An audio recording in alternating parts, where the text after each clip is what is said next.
নমস্কার, আপনাদের সকলকে স্বাগত জানাই কানহা বাংলা ইউটিউব চ্যানেলে। এই 4টি জিনিস লকারে রাখুন, বৃহস্পতিবারে মহালক্ষ্মীর আশীর্বাদ পাবেন। এই ভিডিওটিতে আমি বৃহস্পতিবারের অতি গুরুত্বপূর্ণ কিছু বাস্তুশাস্ত্রের কথা বলবো, যা আপনাদের জানা খুবই প্রয়োজন।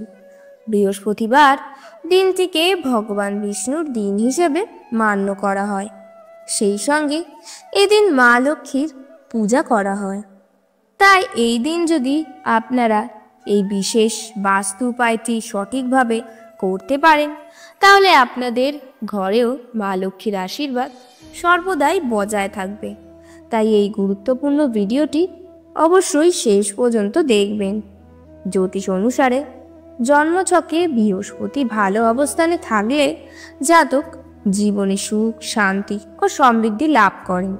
বৃহস্পতিবার কয়েকটি কাজ করলে কোষ্ঠীতে বৃহস্পতির অবস্থান ভালো করা যায়। জেনে নিন বৃহস্পতিকে শক্তিশালী করার উপায়। হিন্দু ধর্মে সপ্তাহের প্রতিটি দিন কোনো না কোনো দেবতার উদ্দেশ্যে নিবেদিত। বৃহস্পতিবার দিনটি হল হরি নারায়ণের দিন। এছাড়া বৃহস্পতিবারে লক্ষ্মী পুজো করা হয়ে থাকে। সেই কারণে বৃহস্পতিবারকে লক্ষ্মীবারও বলা হয়। বৃহস্পতিবারে সব আচার মেনে লক্ষ্মী ও নারায়ণের পূজা করলে যেমন এই দুটি দেবতার আশীর্বাদ লাভ করা যায়, তেমনি বৃহস্পতি কোষ্ঠীতে শুভ অবস্থানে আসে এবং জীবন সুখ, সম্পদ ও সমৃদ্ধিতে ভরে ওঠে। বাস্তুশাস্ত্রেও সৌভাগ্য লাভ করতে বৃহস্পতিবার কয়েকটি কাজ করার পরামর্শ দেওয়া হয়েছে। জেনে নিন বৃহস্পতিবারে কী কী কাজ করলে আপনার ভাগ্য খুলবে। বৃহস্পতিবার কয়েকটি নিয়ম মেনে চললে বিয়ের পর থেকে বাধাও কেটে যায়। কারোর বিয়েতে দেরি হলে তাকে বৃহস্পতিবার উপবাস পালনের পরামর্শ দেওয়া হয়। বৃহস্পতিবার শিব মন্দিরে গিয়ে মহাদেবের পূজা করুন। পুজোর সময় শিবলিঙ্গে একটি নারকেল নিবেদন করুন। পুজোর পর ভোলানাথের আরতি করবেন। এরপর শিব ও পার্বতীর কাছে সম্পদ, সমৃদ্ধি, খ্যাতি ও প্রতিপত্তি লাভের জন্য প্রার্থনা করুন। বাড়ি ফিরে এই নারকেল আলমারির লকারে রেখে দিন। কোনো বিশেষ দিনে নারকেলটি লকার থেকে বের করে বৃহস্পতিবার তুলসী গাছের ডাল ও হলুদ রঙের ফুল দিয়ে লক্ষ্মী ও নারায়ণের পুজো করুন। পুজোর পরে তুলসীর ডাল ও হলুদ ফুল আলমারির লকারে রেখে দিন। এর ফলে মা লক্ষ্মী আপনার আলমারিতে বাস করবেন। বৃহস্পতিবার পূর্ণিমা পড়লে সেদিন সত্যনারায়ণের পূজা করুন। পূজার সুপারি নিবেদন করুন। পুজোর পরে এই সুপারি আলমারির লকারে রেখে দিন।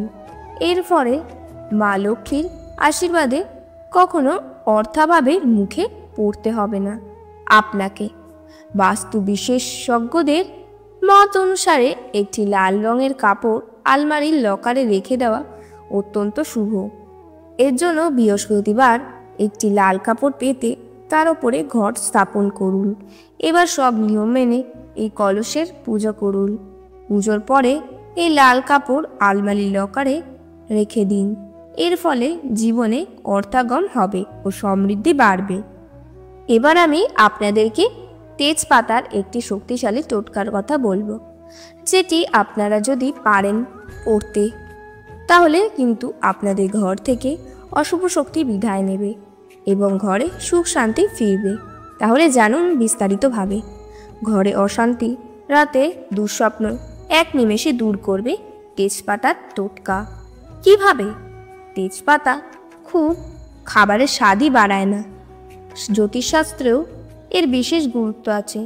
বলা হয় যে তেজপাতার কিছু প্রতিকার জীবনে সুখ বয়ে আনতে পারে।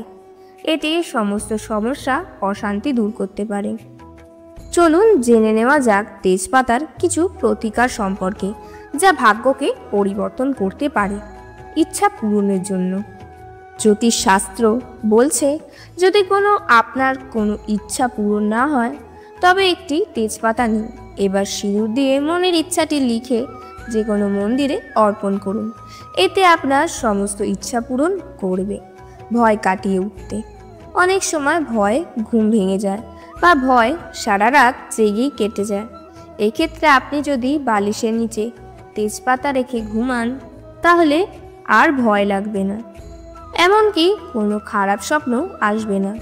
অর্থ লাভের জন্য জ্যোতিষশাস্ত্র বলছে, যদি পরিশ্রম করেও ফল না পাওয়া যায় কিংবা টাকা সঞ্চয় না হয়, আসে কিন্তু খরচ হয়। যদি আপনার আর্থিক অবস্থা খারাপ হয় তাহলে একটি তেজপাতা নিয়ে তা দেবী লক্ষ্মীর চরণে নিবেদন করুন। এর মাধ্যমে অর্থ ও লাভের যোগফল তৈরি হতে শুরু করবে। বাড়ির শান্তির জন্য আপনার বাড়িতে যদি ঘন ঘন ঝগড়া হয়, স্বামী স্ত্রীর মধ্যে বিভেদ থাকলে ঘরে প্রতিদিন একটি তেজপাতা পুড়িয়ে দিন। এর ফলে ঘরে ইতিবাচক শক্তি বাস করবে এবং সমৃদ্ধি আসবে। কুঞ্জর এড়ানোর জন্য জ্যোতিষশাস্ত্র অনুসারে তেজপাতা অশুভ দৃষ্টিও দূর করতে ব্যবহার করা হয়। যদি বাড়ির কারো বদনজর থাকে তাহলে তা থেকে মুক্তি পেতে একটি তেজপাতা ও 1 চামচ লবণ মিশিয়ে 7 বার সেবন করুন। এমনটা করলে কুদৃষ্টির প্রভাব কেটে যায়। এই ছিল আজকের বাস্তুশাস্ত্র নিয়ে একটি গুরুত্বপূর্ণ ভিডিও। ভক্তগণ, এই ভিডিওটি এখানেই শেষ হলো। ভিডিওটি যদি আপনাদের ভালো লেগে থাকে তাহলে অবশ্যই একটা লাইক করুন। আপনি যদি ভগবান শ্রীকৃষ্ণের ভক্ত হয়ে থাকেন তবে অবশ্যই কমেন্টে জয় শ্রীকৃষ্ণ এবং রাধে রাধে লিখুন এবং সাবস্ক্রাইব করে আমার পাশে থাকুন। দেখা হচ্ছে পরবর্তী ভিডিওতে। নিজের খেয়াল রাখুন। জয় শ্রীকৃষ্ণ, রাধে রাধে।